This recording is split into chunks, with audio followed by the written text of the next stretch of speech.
Thank you very much for inviting me to this wonderful event. It's 10 years since I was last in Vienna, so I'm very pleased to be back again to this city which is such a beacon across Europe for progressive policies. I bring you greetings from the UK Women's Budget Group, which is the leading feminist economics think tank in the UK, with which I've worked on a voluntary basis for the last 25 years.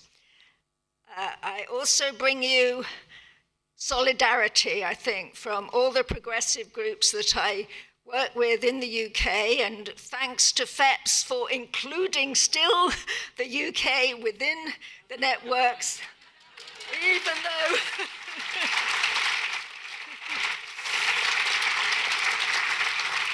and we do hope maybe now we have a Labour government, we will start to think again about closer relationships with Europe, but we're relying on FEPS and on institutions like those gathered here to help us build the case for that. I bring you solidarity as well at this critical moment I hear in Austria, but also across many countries as to how are we going to resist, consolidate, not lose what we've gained. We were a bit hopeful in the UK now that we have a Labour government, but that government is under fierce attack now, attempts to destabilize it through the internet, through the money markets. So we can see you can never take for granted any steps forward. You always have to fight again and work again to try and consolidate as well as take forward. So I was asked to talk about a number of issues. Let me see if I can make this work. No. Yeah, I was asked to talk about gender responsive budgeting, definitions and principles. I was asked to talk about key challenges for gender budgeting and gender budgeting in current global landscape, and also advancing gender budgeting in the particular circumstances that so many of us find ourselves. I don't think in the time I've got I'm going to be able to do all of these issues justice, and given what I've heard already this morning, I shall skip over some bits and concentrate more on others. I think you all know here actually the key arguments for gender responsive budgeting. The governments have gender equality policy statements, lots of them, but they're frequently disconnected from budgets. And the gender responsive budgets throw light on gender equality implications of how revenue is raised and money is allocated. And it can also promote greater effectiveness, transparency, and accountability in public finance and social justice, because I think gender can be and should be considered in relation to class, ethnicity, age, and location. There are different practices, but common principles. Different European countries, different countries around the world that have adopted something they call gender budgeting, do it differently. There's not just one way of doing this, and there's a variety of tools and procedures according to the context and the objectives, and applied at different levels of government, national, regional, and city. And I think that issue of different levels of government becomes very important when we have changes at the national level, which are setbacks, but still at the local or the regional level, there may be more scope for progressive policies. We found that in the UK in the 14 years of centre and right-wing governments after 2010. We found that at national level, the opportunities were very constrained. I'll talk a bit more about that with some examples. But at regional level, there was much more opportunities. In Scotland, there was a progressive social democratic government, and there was much more scope there for women's organisations to have dialogue with the Scottish government, to, within the constrained fiscal situation of the Scottish government, they could nevertheless, there were certain things they could do, and they did do. So that gave us some hope.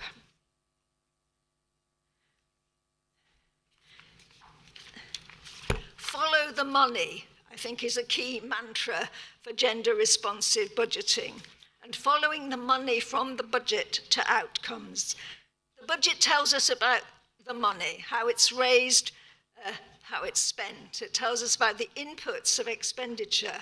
But of course, that has to be translated into the activities, the operation of care services, campaigns with men against domestic violence, delivery of welfare benefits, subsidies to ensure transport services meet women's needs. I was very interested to hear early on, I think it was Dora was talking about when she was a Minister for Infrastructure, working on this issue of subsidies to ensure that transport subsidies meet women's needs. So we have to look at what the activities are.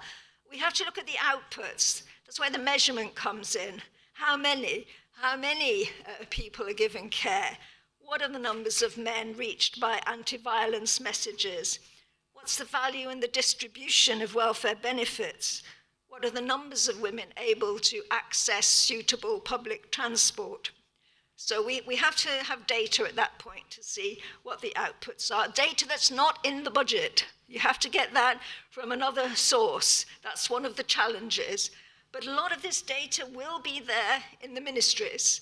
And sometimes they say, well, we've got data, we know how many people are using public transport, but we don't know who they are. And then you have to get them, if that's the case, to improve the way they collect that data, so that they don't just say numbers of people, but they can tell you much more about who they are, their gender, their age, their location, their ethnicity, etc. And then, of course, we need to look at the gender equality outcomes. Is the way that the money is being raised and spent, is it reducing gender gaps in income? Is it reducing violence against women? Is it reducing gender gaps in unpaid care work? Is it transforming gender roles? And that's where we need data from surveys of various kinds. That's data that goes beyond what the administrative data for particular ministries or programs will have. That's where you need the time use survey. We had some reference to that earlier. That's where you need the household survey. That's where you need the labour force surveys. What are some of the key challenges? Well, according to the OECD, just over 60% of OECD countries now practice something they call gender budgeting, compared to fewer than half in 2015. So to some extent, we could see that as progress. But the quality and the impact of the efforts varies. And according to the OECD, key challenges arise when efforts are not led by the Ministry of Finance, because actually, it's the Ministry of Finance that's the powerful one over the budget. We need all the other ministries, but if you just put the responsibility on the Women's Ministry, they're never, ever going to have enough power.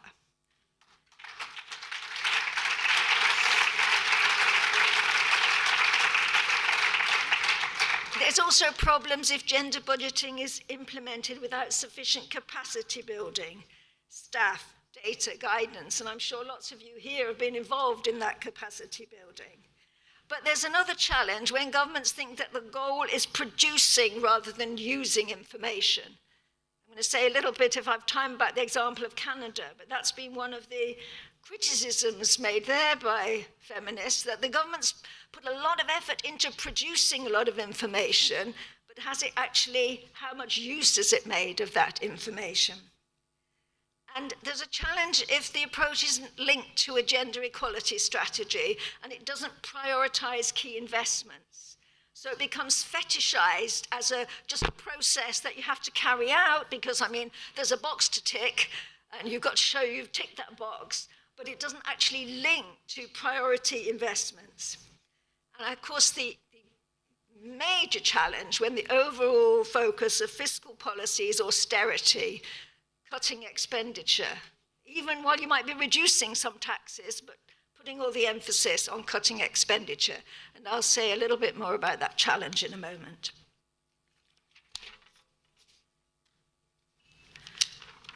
I'm going to skip that one. So I'm going to move straight on to this issue of austerity and talk about strategies for looking at the impact of austerity programs.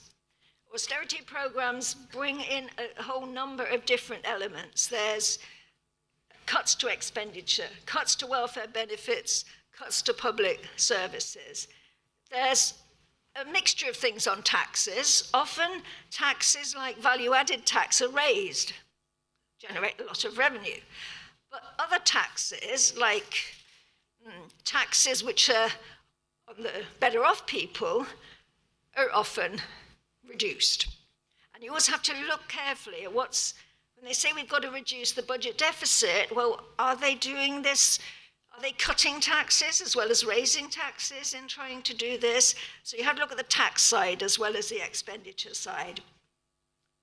Well, in the UK, in the Women's Budget Group, we've had austerity policies for 14 years.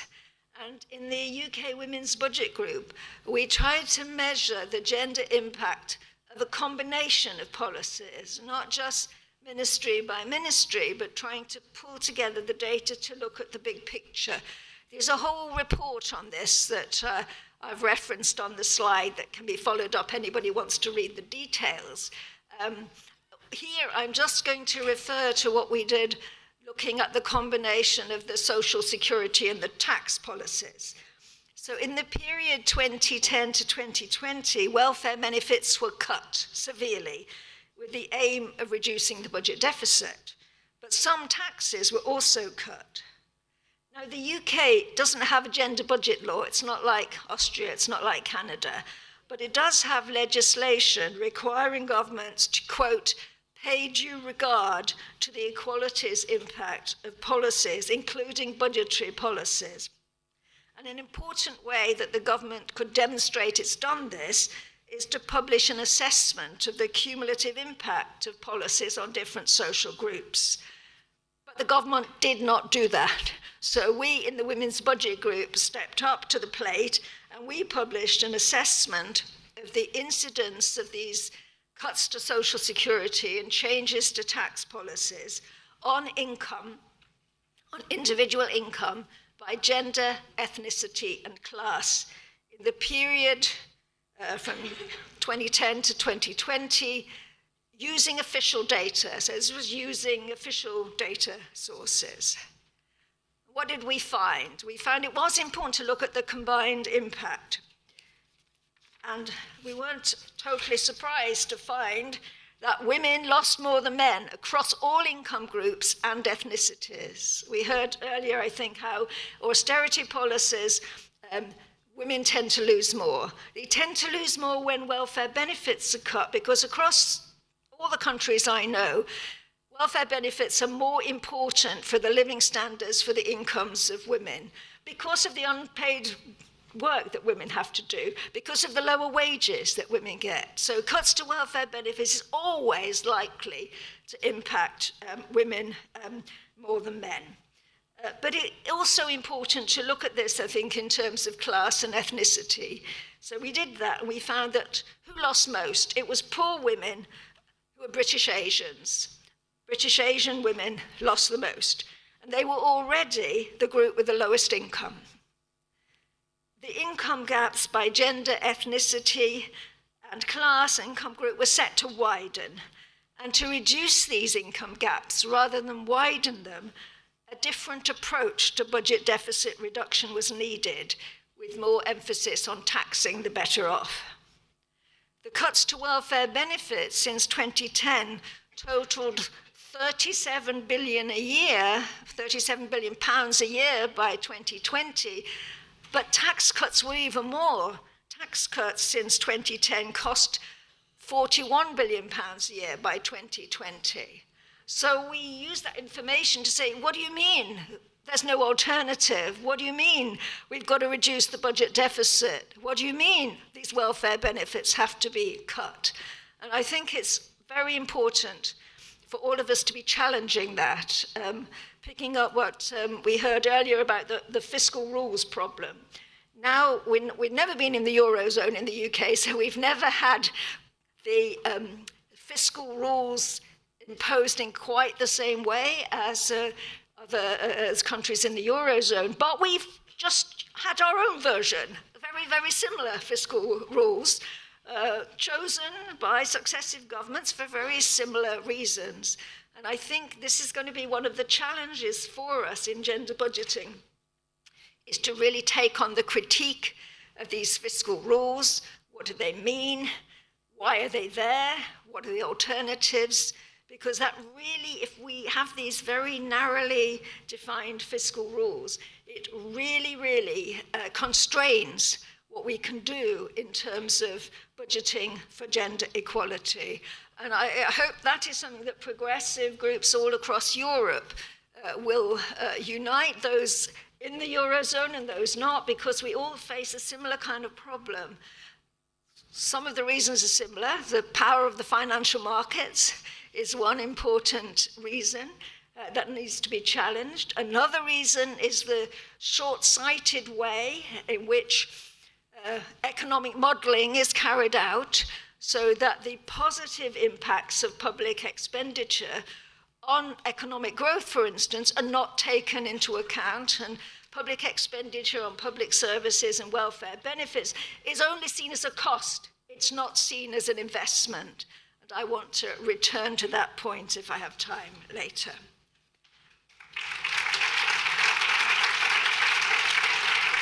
Just to say a few words about gender budgeting in the current global landscape. Well, this is a very much on the one hand, on the other hand kind of assessment, because on the one hand, more governments than ever before claim to use gender budgeting, and international organizations like the OECD, the EU, the IMF, the World Bank promote gender budgeting, provide training in gender budgeting. But on the other hand, most of the governments who say they're doing gender budgeting have a very narrow approach to it.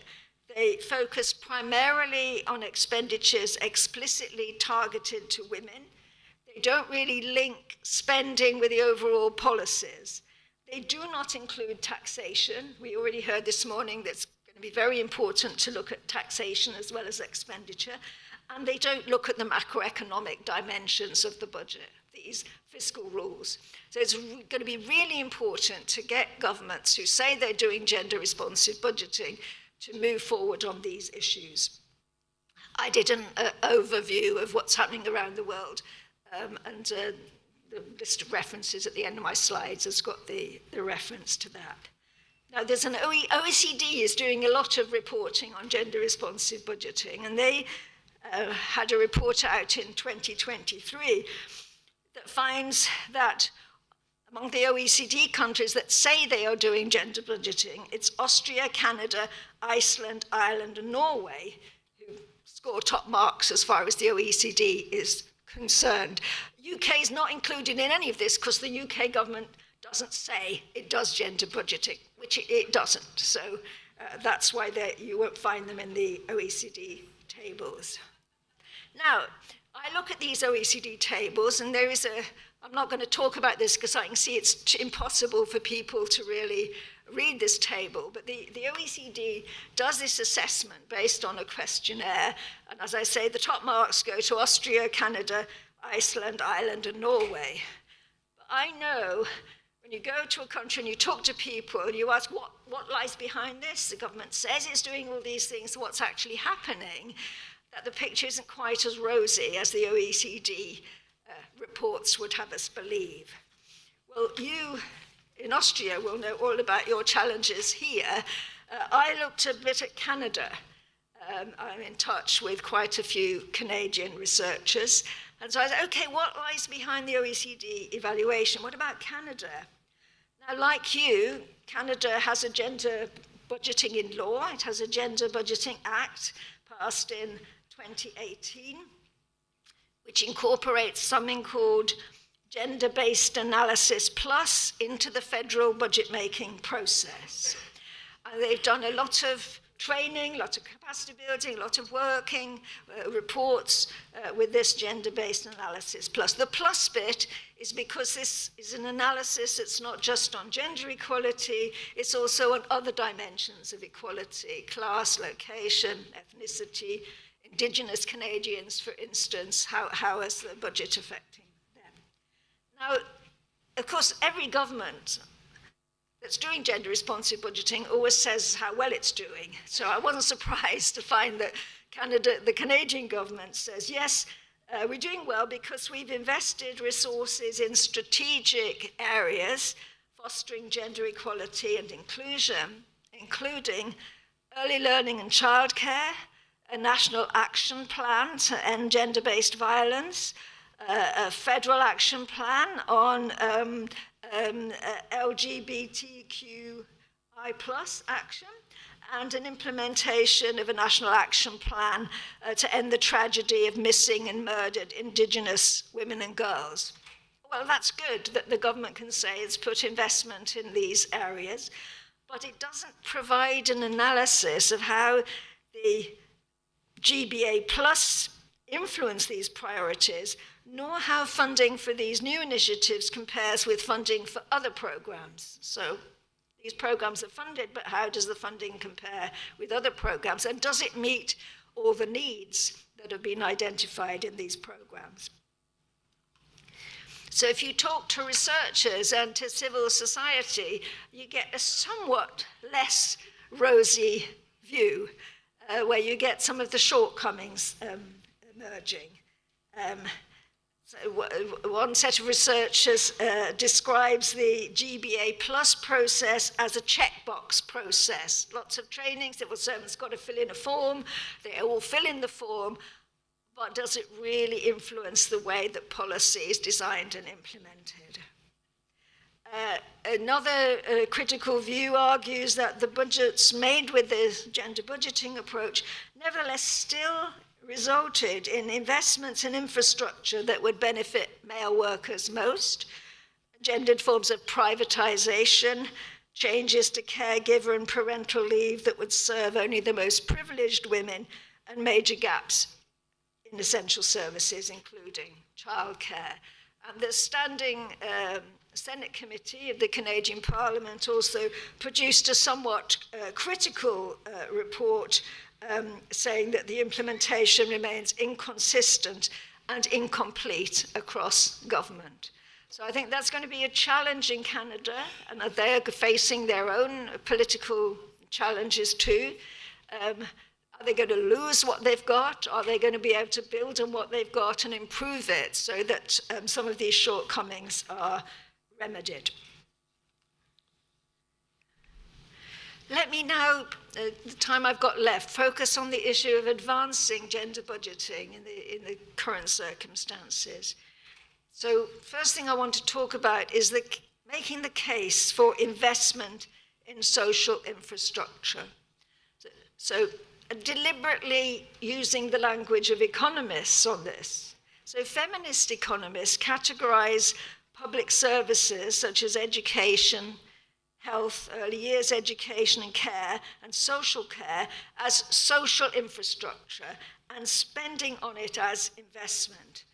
They argue that like public spending on physical infrastructure, on roads, on telecoms, on electricity, even if it's green electricity, like that physical infrastructure, public spending on social infrastructure produces spillover benefits to the whole economy and to society as a whole, with streams of returns accruing over many years. So it's not a cost, it's an investment, and it's investment that doesn't just benefit the immediate users of those services, it benefits the wider society and the wider economy. And it also incentivizes private investment. That's often something that but we can't have all this public investment because it's going to take away money from private investment. Well, actually, the right kind of public investment incentivizes private investment by lowering costs, not just through physical infrastructure, but through social infrastructure.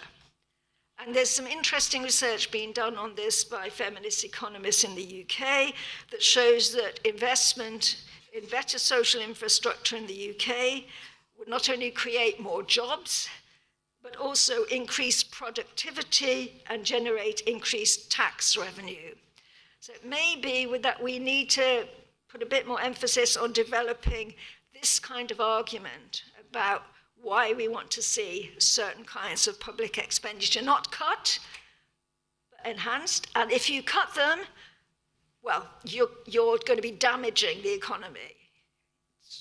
It's not just an equality issue, we should say to them. It's a growth and productivity issue, and we might get perhaps a little bit more of a hearing. But we might not.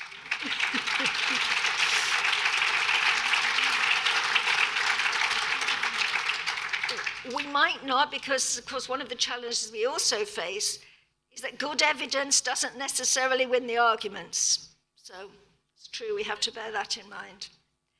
So we also have to talk about progressive taxation. And I think this is one of the tax side is one of the areas that's been unduly neglected in gender-responsive budgeting. And it's really, really important, I think, to bring it more to the fore, particularly in relation to taxation of wealth. Inequalities in wealth and income from wealth have grown much more than inequalities in earnings. They're particularly bad in the UK, not quite as bad as in the USA, but quite bad, and probably worse than you've got here. But nevertheless, all over the world, the inequality in wealth has grown.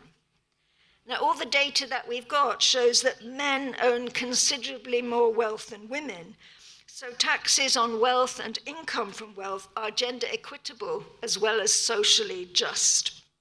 And Spain has introduced a progressive solidarity tax at the end of 2022 on very wealthy people, the top 0.5% of wealth owners. We're not talking about the middle class, we're not talking about small businesses, we're talking about the very rich who can easily afford this, the top 0.5% of wealth owners.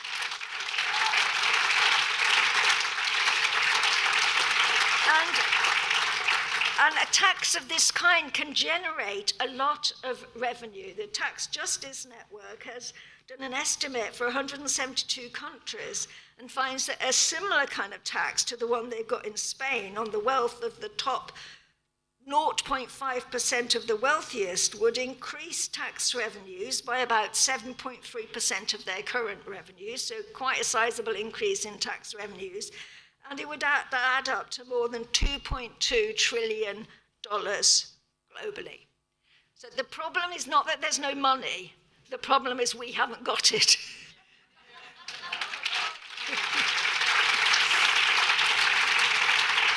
So there will always be pushback because there'll always be an argument, oh, you're taxing the wealthy, you're stifling economic growth.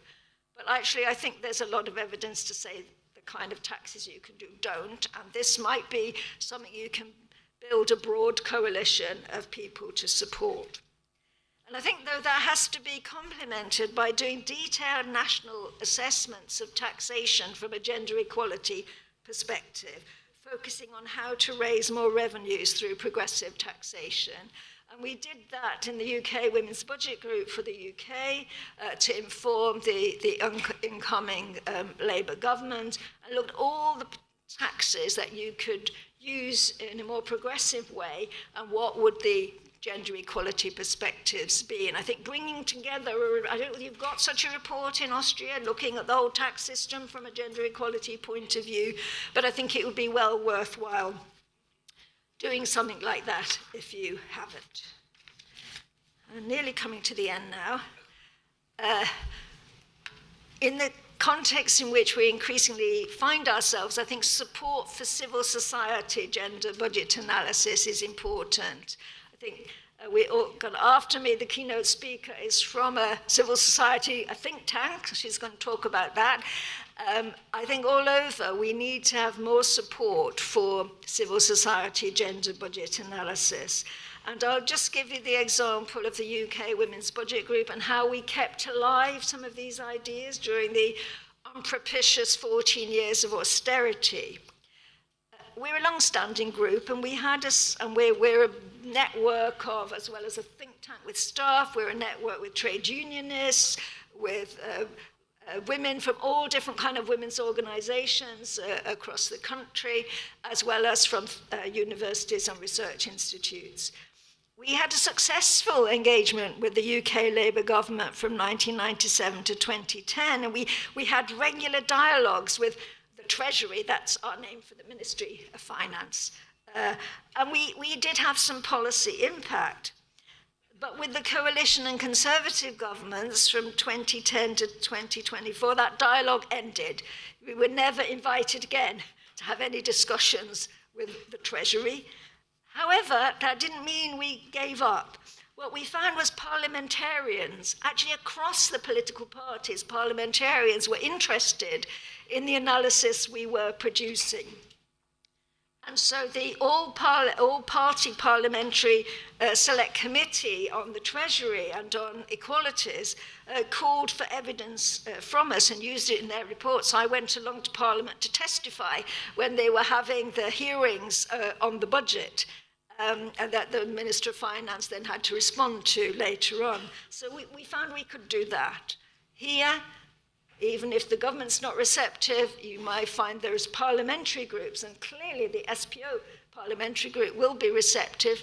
There may be others. We also had extensive use by journalists of our reports. So we got things into the press, on the TV and radio, pointing out the kind of things about how bad austerity was being for women. So we were able, and at the regional levels, in Scotland and in Wales, we were able to work with more progressive governments and create regional equivalents of the UK Women's Budget Group. So there's one in Scotland now, there's one in Wales, there's one in Northern Ireland, and then we get together and have a conference once a year and learn from one another.